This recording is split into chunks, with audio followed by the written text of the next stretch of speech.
কি ব্যাপার, তুমি দরজা আটকাচ্ছ কেন? আর এমন করে তাকিয়ে কি দেখছো তুমি?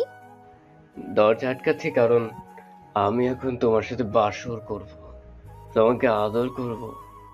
বাসর করবা মানে? আমাদের কি বিয়ে হয়েছে? এসব কি বলো তুমি? বিয়ে হয়নি তাতে কি, বিয়ের আগে বাসর হবে। আমি তোমার ঠোঁট খাবো, বুকের উপর থেকে কাপড়টা সরাও, বুকের সব কিছু খেয়ে নিব। নীরব অনুর বুকের উপর থেকে কাপড় সরিয়ে মুখটা চেপে ধরলো। অনু কিছুটা অবাক আর ভয় নেই নীরবকে বলল, নীরব, কি করছো তুমি এসব? আমাকে ছাড়ো প্লিজ, কেউ দেখে ফেলবে। তুমি কি করছো? হুম। না, আজ তোমাকে কোনো ছাড়াছাড়ি নেই। আজ তোমাকে আদর করেই তবেই ছাড়বো। দেখো, এসব কিন্তু একদমই ভালো না বলে দিলাম। সেটা আমি বুঝবো, তোমার এত ভাবতে হবে না। আমার কাছে আসো সোনা, তোমাকে মন ভরে আদর করব। আমাকে ছেড়ে দাও। তুমি আসলে চাওটা কি? তোমার সাথে বাসর করতে। কিন্তু আমাদের তো এখনো বিয়ে হয়নি, তাহলে বাসর কিভাবে হবে? আর আমি কি জানি না ভাবছো যে বাসর রাতে কি কি হয়? জানলে তো অনেক ভালো, সেসবই করব। তোমাকে প্রেগনেন্ট করব। নীরব, আমাকে যেতে দাও প্লিজ। আমি এসব করব না। আগে বিয়েটা হোক, তারপর তুমি যা খুশি করিও। বিয়ের পর তো এমনিতেও করব, তোমার বাধা আমি শুনবো নাকি? এখনো করতে দেবা? বুকের উপর থেকে হাত সরাও বলছি। মানে কি? তুমি কি আমাকে বিয়ে করবা শুধু ইয়ে করার জন্য? লজ্জা করে না এভাবে বলতে? কিসের লজ্জা করবে? সব মানুষই বিয়ের পর রোম্যান্স করে, আমরা না হয় বেশি বেশি করব। ভাবতেই অবাক লাগছে তুমি এমন। ছি, সরো তুমি। আমাকে যেতে দাও, আমি বাড়ি যাব। তোমাকে আমার মা বাবা পছন্দ করে ফেলেছে, বিয়ের তারিখ ঠিক হয়নি, তুমি আর কোথায় যাবা বলো? আমার কাছেই আসতে হবে, আমার বাচ্চার মা হতে হবে তোমার। তোমাকে যেতে দিচ্ছি না, আগে ওসব করবো তারপর। কথাটা বলে আমি অনুর দিকে এগিয়ে গেলাম। অনু একটু একটু করে পেছনে সরে যেতে লাগলো। অনু বিছানার সাথে পা আটকে যেতেই হুড়মুড় করে বিছানার ওপর পড়লো। আমি আর দেরি করলাম না, সোজা অনুর উপরে গিয়ে পড়ি। অনুর বুকের উপর থেকে অনুর হাত সরিয়ে তার আঙ্গুলের ফাঁকে আমার আঙ্গুলগুলো রেখে পাশে চেপে ধরি। অনুর গায়ে আধা খোলা কাপড়, বুকের উপরে ওড়না নেই। আমি অনুর কপালে একটা চুমু দিলাম। অনু কথা বলে যাচ্ছে, আমি সেসবে পাত্তা দিলাম না। আমি অনুর নাক কামড়ে ধরি, গালেও হালকা কামড় বসালাম।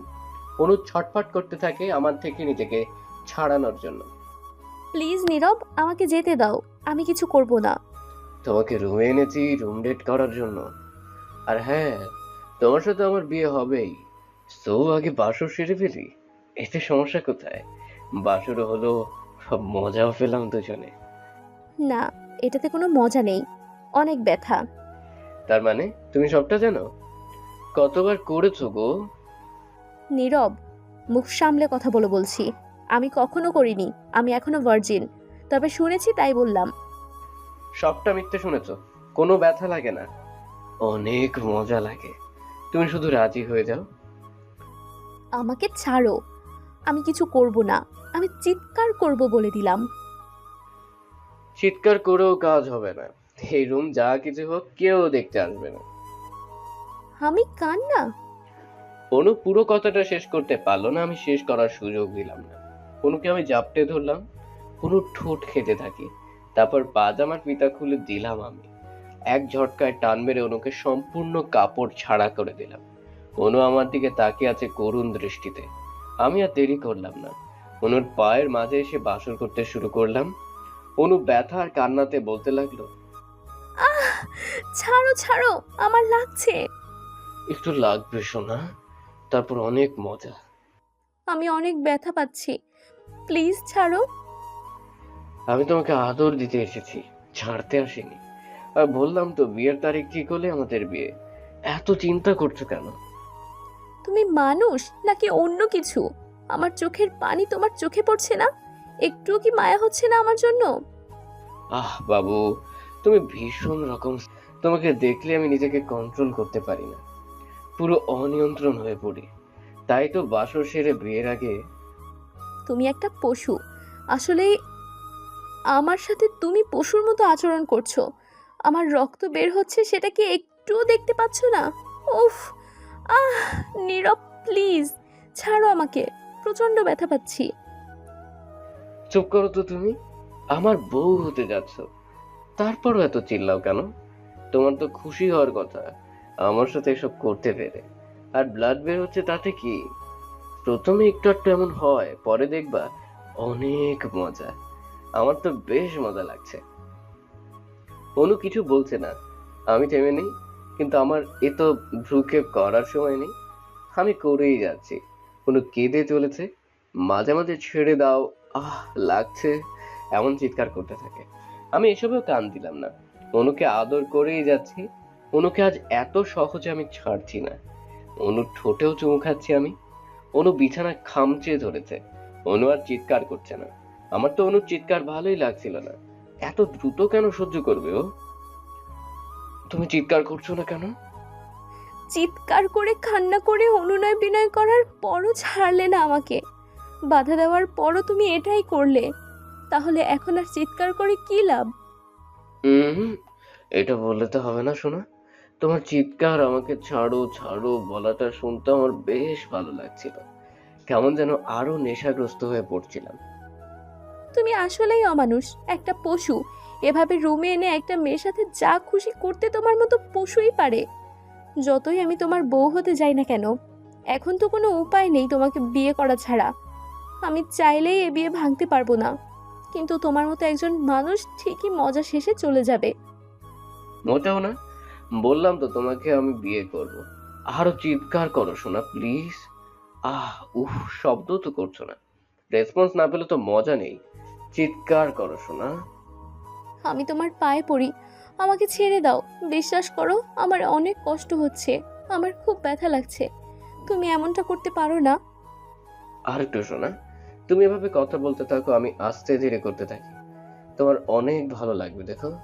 আহ, মজা পাচ্ছি আমি।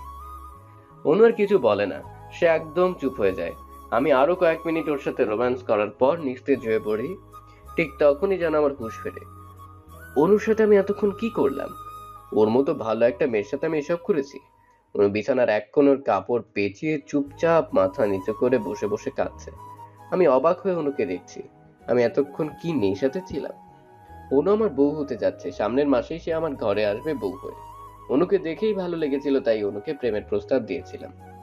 আপনাকে আমার ভালো লাগে, আপনি কি আমার প্রেমে গ্রহণ করবেন? আপনি কে? তবে আপনাকে বেশ কয়েকদিন ধরে আমার পিছনে ঘুরতে দেখছি। দেখুন, এসব একদমই আমার পছন্দ না। আপনি আমার থেকে দূরে থাকুন।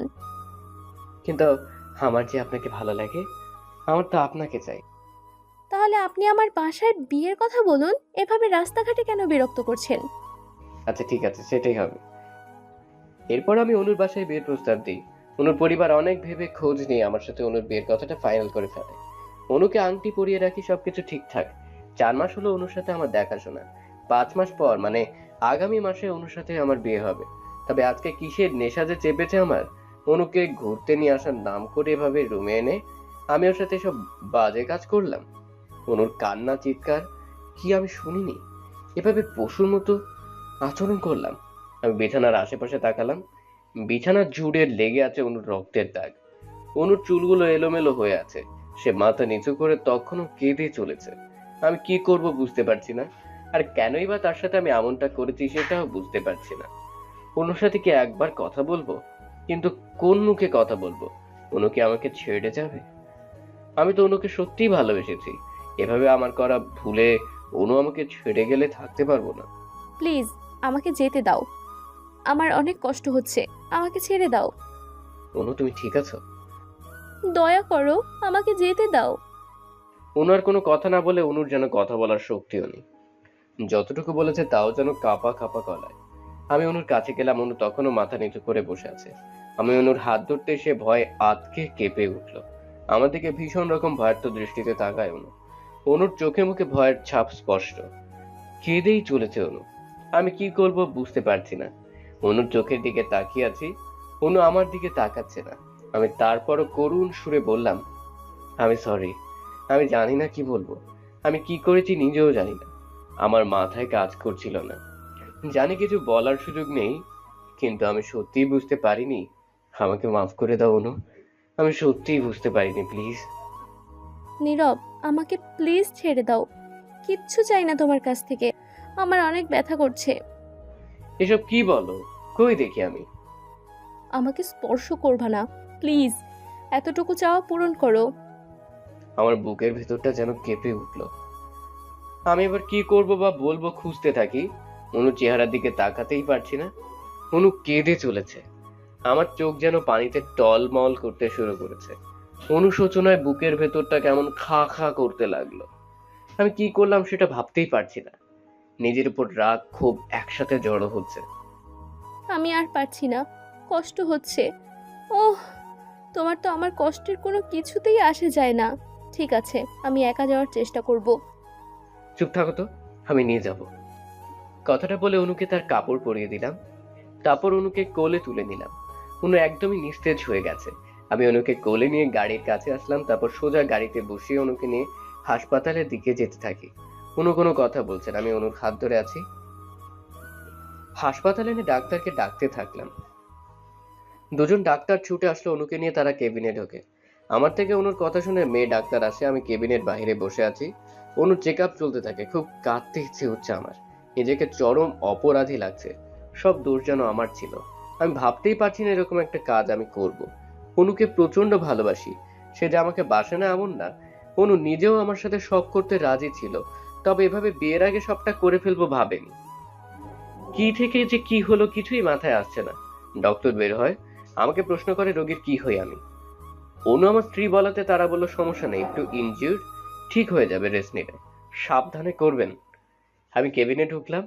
অনু বসে আছে সেখানে। আমার দিকে অনু তাকাতেই আমি মাথা নিচু করে নিলাম। অনেক অপরাধ বোধ কাজ করছে। অনুকে সরি বলতে হবে। অনুর থেকে মাপ চেয়ে নিতে হবে। ভালোবাসা যতই থাকুক, কেউ কিছু দিতে না চাইলে তার বিপরীতে জোর করে নেওয়াটা অন্যায়। আমি অনুর পাশে গেলাম। অনু, আমাকে মাফ করে দাও। আমি কি না করেছি, প্লিজ অনু, আর এমনটা কখনো হবে না। তুমি প্লিজ আমার সামনে থেকে যাও, বিরক্ত লাগছে কথাগুলো শুনতে। অনু, এভাবে বলো না। আসলে আমি অনুতপ্ত অনেক। বললাম না তুমি চলে যাও সামনে থেকে। আমি চলে আসি অনুর সামনে থেকে। বাইরে থেকে সারা রাত অপেক্ষা করি অনুর জন্য। সব রকম কেয়ারিং ডাক্তারের দিয়ে পাঠিয়ে দিচ্ছি। গভীর রাতে অনুর কেবিনে আসলাম। অনু ঘুমোচ্ছে। আমি ওর থেকে দূরত্ব রেখে বসেছি একটা টুলে। অনুর গায়ে কাঁথা দিয়ে দিলাম। সকাল হলো। ঘুম ভাঙলো অনুর। আমাকে দেখেই বলতে শুরু করলো, কি ব্যাপার, তুমি এখানে বসে আছো কেন? আসলে রাতে এসেছিলাম আর যাইনি। কষ্ট দিয়ে এখন ভালোবাসা দেখানো হচ্ছে? আমি তো বললামই আমি অনুতপ্ত। কি শাস্তি দিতে চাও আমাকে বলো, আমি নিজেই তা গ্রহণ করব। কিছুই করতে হবে না, আমি বাসায় যাব। থাকো, তোমার যা খুশি করিও। অনু, তোমাকে ভালোবাসি, বিশ্বাস করো। আমি সত্যিই তোমাকে ভালোবাসি। সস্তা ডায়লগ। তুমি বিশ্বাস করো না আমি তোমাকে ভালোবাসি? বেশ, চলে যাও। আমি এখন ব্লেড নিয়ে নিজেকে কাটতে থাকবো। তোমাকে কষ্ট দেওয়ার শাস্তি আমি নিজেকে দেব। মজা পেলাম। অনু পা বাড়ায়। আমি আর দেরি না করে নিজের হাতে ব্লেড তুলে নিয়ে জোরে টান দিতে থাকি। রক্ত দেখার পর নিজেকে কন্ট্রোল করতে পারিনি। কখন যে জ্ঞান হারিয়ে ফেলি বুঝতে পারিনি। যখন জ্ঞান ফেরে তখন দুপুর হয়েছে। পাশে তাকিয়ে দেখি অনু বসে আছে। আমার চোখ খোলা দেখে আমাকে এসে জড়িয়ে ধরে। অনেক ভালোবাসি তোমাকে, আর শাস্তি দিতে হবে না। আমিও তোমাকে ভালোবাসি, সবকিছুর জন্য। হুম, আমরা একসাথে থাকবো। দুজন দুজনকে জড়িয়ে ধরে থাকলাম।